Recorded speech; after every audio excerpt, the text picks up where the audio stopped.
We are here at Stone Selections having a wonderful walkthrough conversation with Don Burton, who is a mine of resources and information relative to any kind of stone product.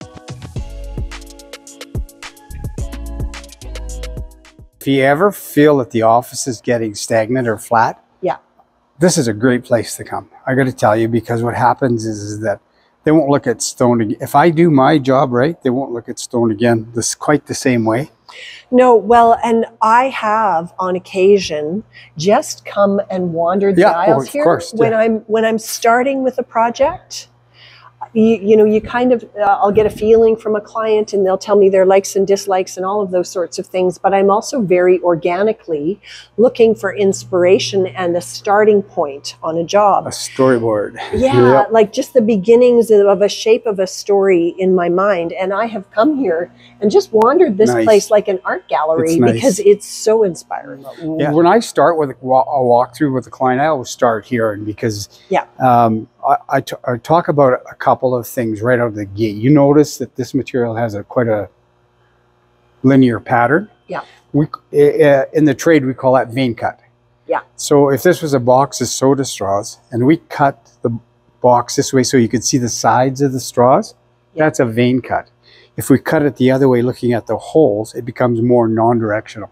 Right. Now, working with these materials is a challenge because we tend to work with a lot of U-shaped kitchens. Yeah.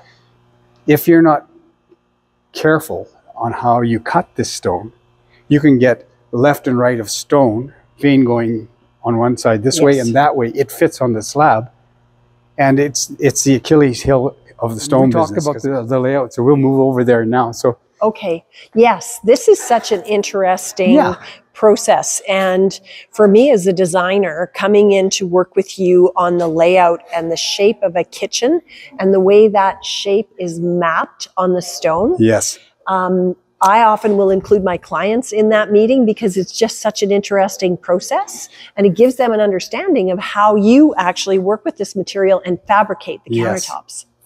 Well, there's two things. The way the industry is set up, templating is a standalone function.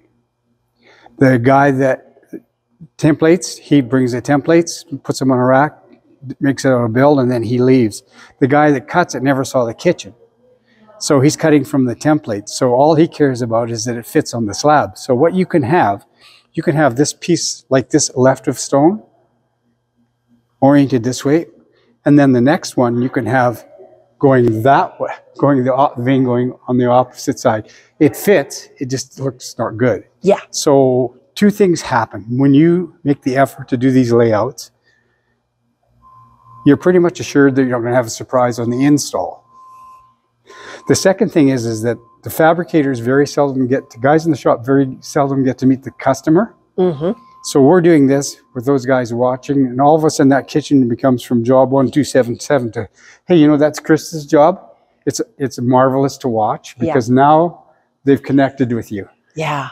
So it's win-win. The guys in the shop get some gratification that they meet the client, and the client gets no surprises on the install, because 100% of our problems in this industry are for pieces that are fabricated without being laid out.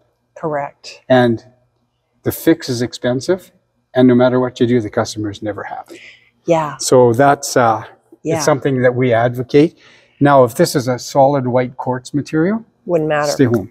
Yeah, wouldn't matter. Yep. But I can see, and Britt can capture this, you have laid out this slab to maximize the crystallization in this slab, so that you have the drama of that beautiful... Why would we cut the sink out of that part of the slab? Yeah, why would you do that? But I've done this before for clients, and for whatever reason, they see it different. So, that's right. But at the end of the day, I don't have to eat dinner or entertain in that.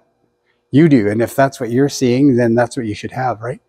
Yeah. And that's a real good example of polish versus matte. Yeah. Now, we're all sold out of the matte ones, and we have polished ones. So our replacement orders are for twice as much or 3 times as much of the matte than the polished. Yeah, so you can see the amount of reflection and bounce in this. And I completely agree. I would do this with a matte paint finish, so that you have this mixture of textures in a kitchen. you know, the shine and the brilliance of the countertop material versus a matte paint, and probably dull metals as well. Whereas with this matte countertop, what we would do is maybe have some sparkle in the jewelry, the handles and the knobs and the pulls in the kitchen. And, well, I'm looking at your ring, how beautiful it is. Yeah, yeah. Absolutely. It's and if you put your ring over the polished one, just a little, just a little bit of shiny metal, you know. But put it over the polished one, and you'll see the difference. Yeah. I mean, it's still beautiful. It just doesn't stand out, right? Yeah. This is so pretty. And it's so sophisticated, right? I mean, you could make this, even though it's a softer color, you could make this the star color in the kitchen, and then take calmer tones and tints, if you like, from these soft greens. Well, that's this one. This island is the main feature. The perimeter counters are done in a solid colored sage. Yeah, it's very pretty. Yeah, it's beautiful. You know, particularly in this slab, which has some movement and some striation. When you are laying out the kitchen, you might find that you know, a homeowner might have, or a designer might have a very specific idea about how they want the patterning to work on the island and on the countertop perimeter how they relate. Yeah. Yes, and then how they relate to each other. So that might mean that you've got potentially, if you have a very particular pattern in mind, then you're going to have to use additional slabs in order to get that pattern and that match. A waterfall edge on an island is a typical example of that. And we buy our slabs book match. That means they finish the face of this one on the back of the other one, so that when you put them together, you get a more or less alignment of the veining.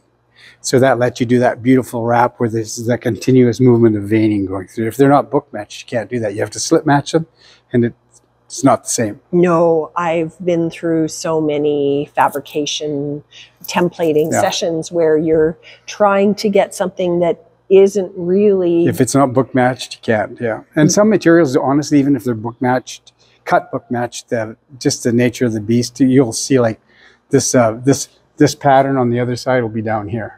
So it just moves just so it's hard. But just generally speaking, we can get the main veins to line up. So you get that continuous concept in place. Most people like it. It looks great.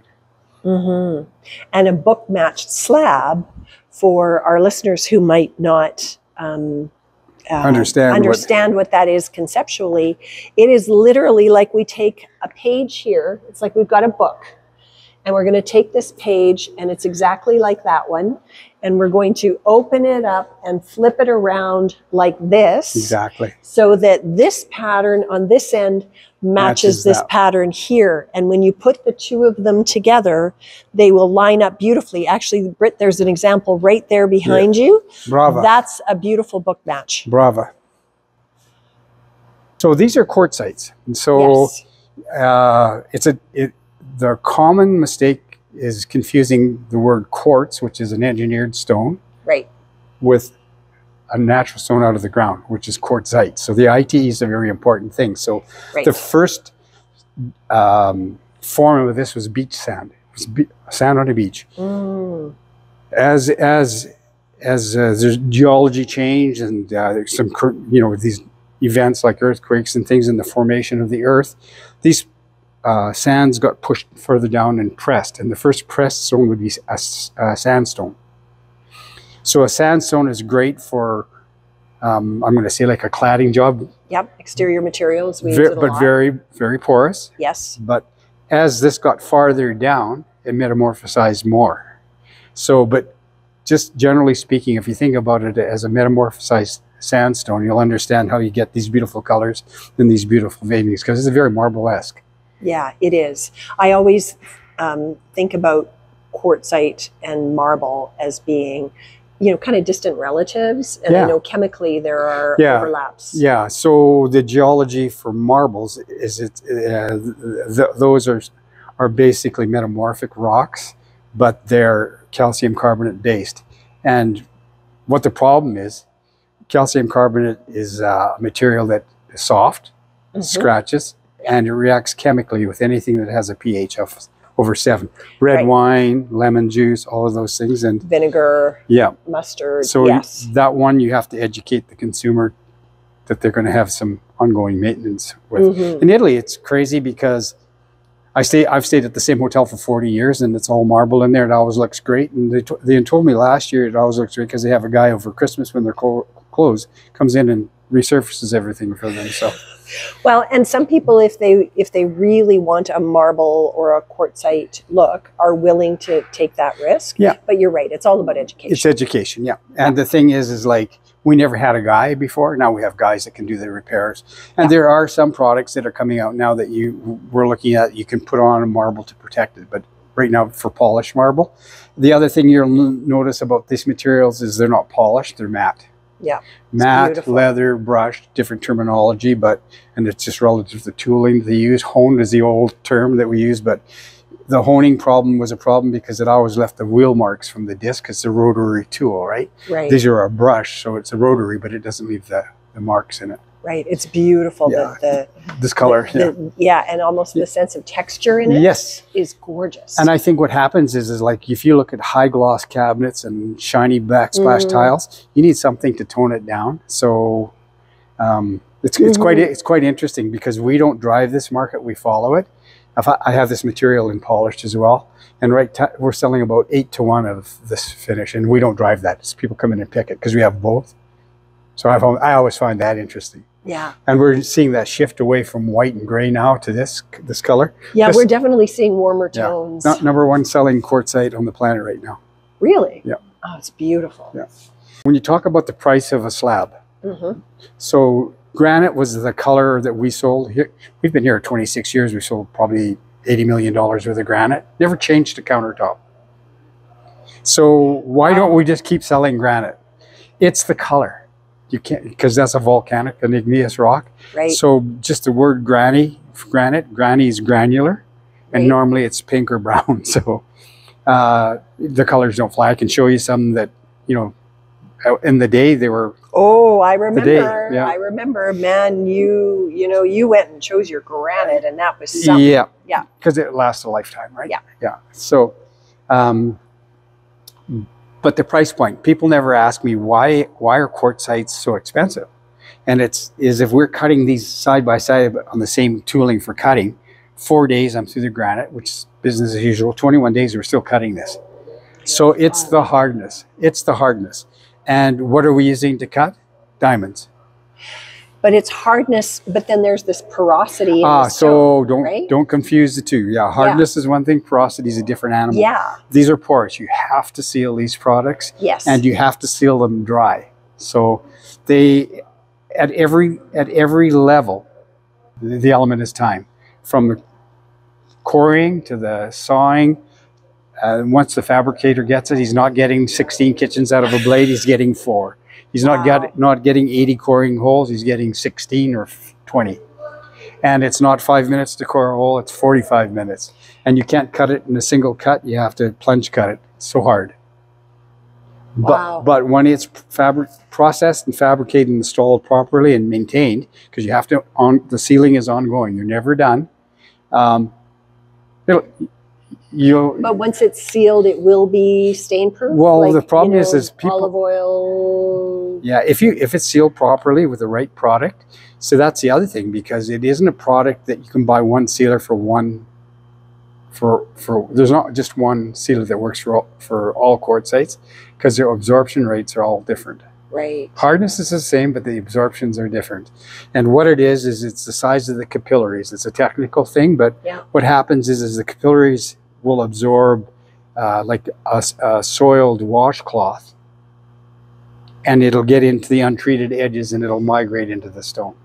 But we have people that have had, they'll call and they said, the stone has been in and we've got some staining, can you come and look at it? Well, we don't do that work, but we'll send somebody out, and the guy said, the lady's never sealed it. Like when we water test it, as you put water on, it should beat up, right? Like a wax car. So she's literally wiped the sealer off of that in the first 6 months or 8 months. It's got to be redone. Right. It's got to be redone. So we always say, when it doesn't beat up, or if you put a damp cloth on it and leave it in the spot and take it away, if it's damp underneath it, you need to reseal it. Typically around the sink. Right. And then there's, you know, there's issues on the backsplash where now we're doing a lot of stones that are full height. We're seeing lots of that. Yeah. The problem is not the stone or the tile. In any case, it's the stove, because design community doesn't like a stainless steel backsplashes on there, but those stoves, that little vent is taking like hot oil from the oven and blowing it up against the wall, and you know it's a problem. And it doesn't matter what the product is.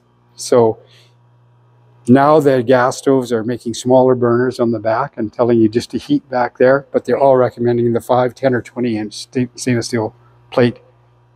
Yeah. To protect the back. Note to designers: double ovens away from the cooktop. There you go. There you go.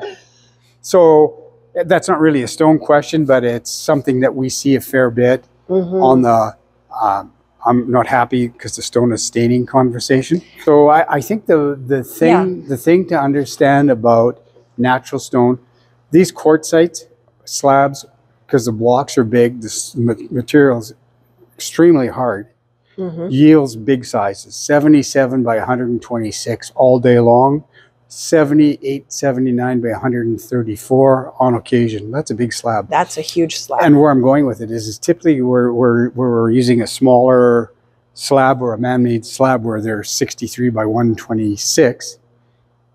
We can typically do a kitchen out of one of these versus two of the smaller sizes. Right. Yeah. So where that works out, it's how the math works. You might have a lower cost slab, but if you need two of them, you're probably close to the cost of the bigger slab. And intrinsically, you've gone from a Chevy to a Cadillac. We'd like to give a big shout out to Don from Stone Selection for his wealth of information. He had so much information that we've broken this up into 2 parts. So this one was more about education and typical stones we see, and the next one will be more of a tour of their showroom. So stay tuned for part 2.